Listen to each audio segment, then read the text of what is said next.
道落斜，失控越過對面行車線，撞到一部九巴同一部的士。的士司機同2名乘客被困，救出之後證實死亡。有新巴乘客話，出事嘅時候車速好慢，但係司機突然唔舒服。警方話會循多方面調查意外。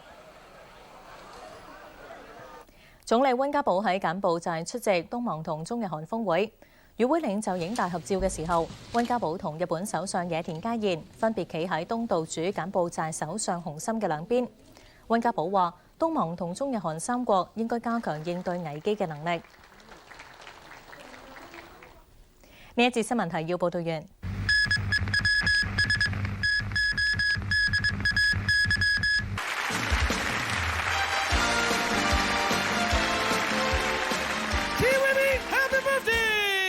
嗱，兩位話俾你聽啊，我喺 TVB 咧做嘢做得好開心，最重要一樣嘢就係 TVB 嘅精神同我人生觀好相似嘅，就要帶歡樂俾大家，所以今日嘅台英一定唔例外。